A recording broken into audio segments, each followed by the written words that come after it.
ஒரு நூற்றுக்கணக்கான வந்துட்டு தம்பி போன் பண்ணி நம்ம சீமா கட்சி ஒரு 10-50 வந்துட்டு மழை பார்க்க வந்த இடத்த பார்க்க வந்த வீடியோ எடுத்து நிற்கான்.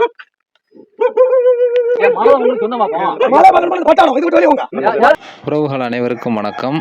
தென்காசி மாவட்டம் சங்கரன்கோயில் சட்டமன்ற தொகுதிக்கு உட்பட்ட ஆராய்ச்சிப்பட்டி பகுதியில் ஒரு தனியார் குவாரி 58 ஏக்கரில் அமைப்பதாக தகவல் கிடைச்சிது. அது எந்த பகுதியில் அப்படின்னு பார்த்தோம்னா ஆராய்ச்சிப்பட்டி பக்கத்தில் இருக்கக்கூடிய சாயமலை அப்படிங்கிற பகுதிக்கு பக்கத்தில். இப்போ அந்த பகுதியில் இருக்கக்கூடிய நாம் தமிழர் கட்சி உறவுகளான சாந்தகுமார் மற்றும் அங்கே இருக்கக்கூடிய நாம் தமிழர் கட்சி உறவுகள் ஆர்டிஐ மூலம் தகவலை கேட்கும்போது என்ன சொல்லியிருக்காங்க அப்படின்னா, அந்த சாயமலைக்கு அருகில் கல்குவாரி அமைப்பதற்கு அரசு பரிசீலனையில் இருக்காங்க அப்படின்னு சொல்லி தகவல் அறியும் உரிமை சட்டத்தின் மூலம் அவங்களுக்கு தகவல் கிடைச்சிருக்கு. அந்த தகவலின் அடிப்படையில் தான் நேரடியாக போய் ஆய்வு செய்யணும்னு அண்ணன் இசைமதிவாணன் அவர்கள், அதாவது அண்ணன் சீமான் அவர்களால் தற்போது தென்காசி பாராளுமன்ற தொகுதியினுடைய வேட்பாளராக அறிவிக்கப்பட்டுள்ள இசைமதிவாணன் அவர்களும் நேரடியாக போய் அந்த களத்தில் போய் கள ஆய்வு பண்ணுறதுக்காக போயிருந்தாங்க. அதோடு சேர்த்து அந்த பகுதியில் இருக்கக்கூடிய நாம் தமிழர் கட்சி உறவுகள் எல்லாருமே போயிருந்தாங்க. இப்போ எதிர்ப்பு அப்படிங்கிறது அதிகமாக இருந்தது. என்ன அப்படின்னா, இப்போ அந்த தனியார் குவாரிக்கு போகிறதுக்கு அந்த பகுதியில் சாலைகள் அமைச்சு வச்சுருக்கிறாங்க. அந்த 58 ஏக்கருக்கு போகிறதுக்கு சாலைகள் அமைச்சிருக்காங்க. அதாவது அந்த குவாரி அமைப்பது அப்படிங்கிறது அவங்க பரிசீலனையில் இருக்குது. அவங்க ஆளுங்கட்சியாக இருக்கக்கூடிய திமுகவை சேர்ந்தவங்க தான் இந்த வேலையை பார்த்துட்டு இருக்காங்க அப்படிங்கிறது உறுதியாக தெரியுது. அண்ணன் மதிவாணன் அவர்கள் அந்த பகுதியில் போய் நேரடியாகவே இது பரிசீலனையில் இருக்குது, இது நடக்கிறது உண்மையா இல்லைன்னு சொல்லி பார்க்குறதுக்காக போய் நேரடியாக போய் கலாய்வில் ஈடுபட்டாங்க. அப்போ ஒருவர் அந்த பாதை நீங்கள் எங்கே பாதையில் நடக்கக்கூடாது, இது பண்ணக்கூடாதுன்னு சொல்லி திமுகவை சேர்ந்த ஒரு கிளை செயலாளர் கோபமாக பேசினாங்க. இந்த சம்பவமெல்லாம் அங்கே நடந்தது.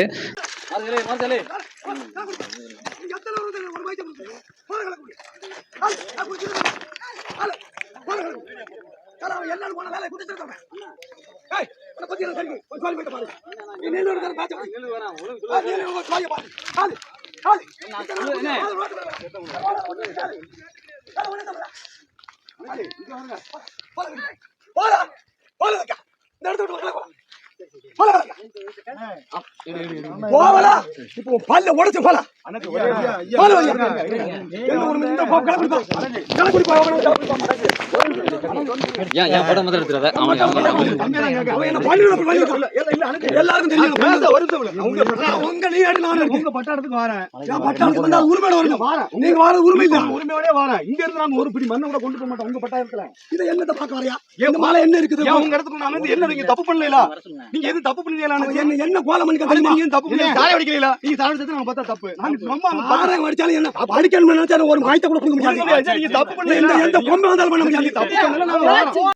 இப்போ இந்த திமுகவை சேர்ந்த கிளை செயலாளர் என்ன சொல்கிறாரு அப்படின்னா, இந்த பகுதியில் நீங்கள் போகக்கூடாது, இது எங்களோட நிலம், அந்த நிலத்தில் போகக்கூடாது அப்படின்னு சொல்லி நாம் தமிழர் கட்சி உறவுகளை தடுத்து நிறுத்தினார்.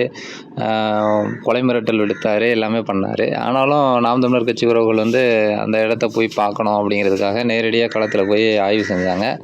ஆனால் தெரியுது, இதிலேருந்தே தெரியுது, அவங்க எந்த அளவுக்கு எதிர்ப்பு தெரிவிக்கும் போதே தெரியுது. அவங்க அவங்களோட நோக்கம் அப்படிங்கிறது இந்த பாதை அமைக்கிறது மட்டும் இல்லை, இந்த பகுதியில் குவாரி அப்படிங்கிறது கட்டாயம் வைக்கணும் அப்படிங்கிறது. இப்போ அந்த பகுதியில் குவாரி வைக்கும்போது என்ன ஆகும் அப்படின்னா, இதை சுற்றி இருக்கக்கூடிய எல்லா மலைகள் மீதுமே இவங்க கை வைப்பாங்க. கை வச்சு அந்த மலைகளை நொறுக்கி அதை இங்கே எம்சாண்டாவும் கற்களாகவும் நொறுக்கி வெளி மாநிலங்களுக்கு கடத்துவாங்க. ஏற்கனவே தென்காசி மாவட்டம் முழுவதுமே கனிம வள கொள்ளை அப்படிங்கிறது நடந்துக்கிட்டு தான் இருக்குது.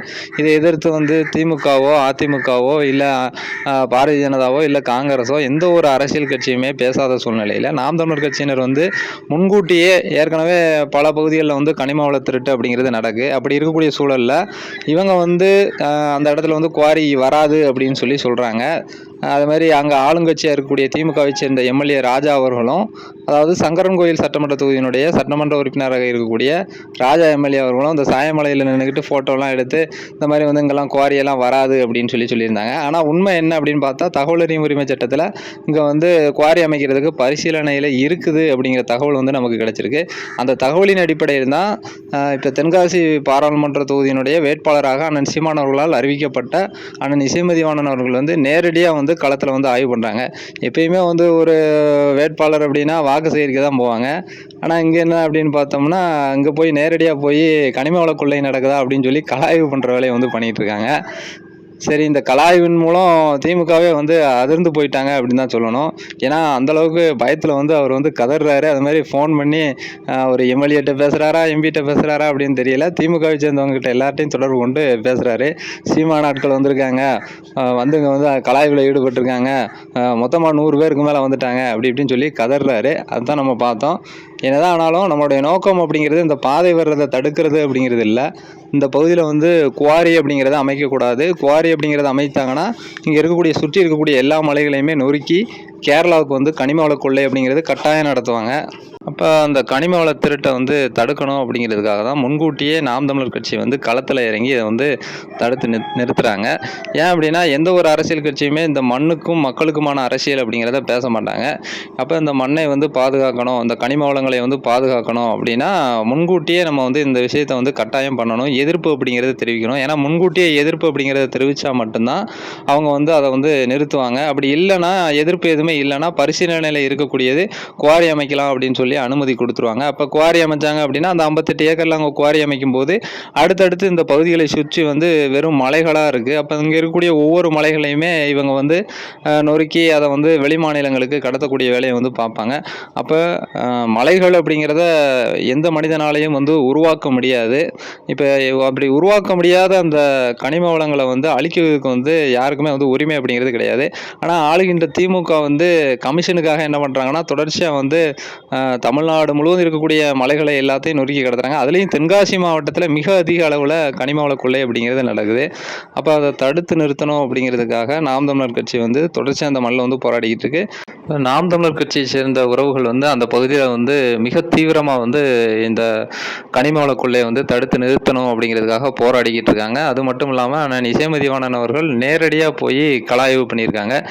இது இந்த மாதிரி வந்து மற்ற அரசியல் கட்சிகளை சேர்ந்த வேட்பாளர்கள் வந்து வருவாங்களா அப்படின்னு தெரியாது. அதுமாதிரி ஆளுங்கட்சியாக இருக்கக்கூடிய எம்எல்ஏவோ எம்பியோ அதுபோல் வந்து திமுகவோ அதிமுகவோ பாஜகவோ காங்கிரஸோ எந்த ஒரு அரசியல் கட்சியுமே இதற்கு வந்து எதிர்ப்பு தெரிவித்து எந்த விதமான எதிர்ப்புமே தெரிவிக்கலை அப்படிங்கிறது தான் உண்மை.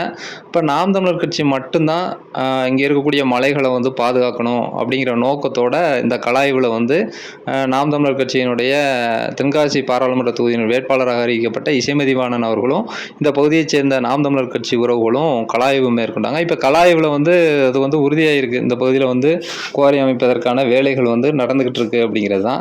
இது வந்து மக்கள் வந்து ஒரு விஷயத்தை வந்து புரிஞ்சுக்கணும். இந்த பகுதியில் வந்து இருக்கக்கூடிய விவசாயம் பண்ணுறவங்களுக்கு வந்து பாதைகள் அமைப்பதற்கு யாரும் வந்து எதிர்ப்பு தெரிவிக்கலை. அவர்கள் வந்து அந்த பகுதியில் வந்து குவாரி அமைப்பதை தான் அவங்க வந்து நாம் தமிழர் கட்சியை சேர்ந்தவங்களும் அண்ணன் இசைமதிவாணன் அவர்களும் கலாய்வு பண்ணதில் எதிர்ப்பு வந்து தெரிவிக்கிறாங்க. இதை வந்து மக்கள் வந்து புரிஞ்சுக்கணும். அது மட்டும் இல்லாமல் இந்த பகுதியில் வந்து குவாரி அமைச்சாங்க அப்படின்னா இந்த பகுதியில் இருக்கக்கூடிய சுற்றி இருக்கக்கூடிய எல்லா மலைகளையுமே நொறுக்கி வந்து அவங்களுக்கு கேரளாவுக்கு நடத்துவாங்க. அப்போ இதை வந்து மக்கள் ஏற்கனவே வந்து எதிர்ப்பு தெரிவிக்கிறாங்க. ஆனால் வந்து வெளிப்படையாக வந்து இதை வந்து யாராலையும் சொல்ல முடியலை எதிர்ப்பு அப்படிங்கிறது. ஏன்னா வந்து ஆளுங்கட்சி வந்து அதிகாரத்தில் இருக்கிறதுனால நாம் தமிழர் கட்சியினுடைய நோக்கம் வந்து ஒன்று தான். இந்த பகுதியில் வந்து குவாரி அப்படிங்கிறது அமைக்கக்கூடாது ஒன்று. அடுத்து ரெண்டாவது என்னென்னு பார்த்தீங்கன்னா அந்த பகுதியில் சுற்றி இருக்கக்கூடிய எல்லா மலைகளும் இங்கே இருக்கக்கூடிய இயற்கை வளங்களும் பாதுகாப்பாக இருக்கணும். ஏன்னா கமிஷனுக்காக ஆளுகின்ற திமுக வந்து தென்காசி மாவட்டம் இல்லை தமிழ்நாடு முழுவதும் மலைகளை வந்து நொறுக்கி வெளி மாநிலங்களுக்கு தொடர்ச்சியாக கடத்திக்கிட்டு இருக்காங்க. இந்த கிராமத்தில் இந்த விழிப்புணர்வோடு இருக்கணும். அது மட்டும் இல்லாமல் இங்கே இருக்கக்கூடிய இயற்கை வளங்களை எல்லாத்தையும் பாதுகாக்கணும் அப்படிங்கிற ஒரே நோக்கத்துக்காக தான் நாம் தமிழர் கட்சி வந்து இந்த கலாய்வில் ஈடுபட்டது. அண்ணன் இசைமதிவாணன் அவர்கள் வந்து வேட்பாளராக இருக்காங்க. வாக்கு சேகரிக்கிறத விட நமக்கு வந்து இந்த மண்ணின் இயற்கை வளத்தை பாதுகாக்கிறது தான் முக்கியம் அப்படிங்கிறதுக்காக தான் அந்த பகுதியில் இருக்கக்கூடிய நாம் தமிழர் கட்சி உறவுகளும் அதுபோல் அண்ணன் இசைமதிவாணன் அவர்களும் நேரடியாக அந்த களத்துக்கு வந்து ஆய்வு பண்ணிட்டு போயிருக்கிறாங்க. கட்டாயம் இந்த பகுதியில் வந்து குவாரி அப்படிங்கிறது அமையாது. அதற்கான வேலைகளை போராட்டங்களையும் நாம் தமிழர் கட்சி வந்து தொடர்ச்சியாக முன்னெடுத்து நடத்திக்கிட்டு இருக்காங்க. நன்றி, வணக்கம்.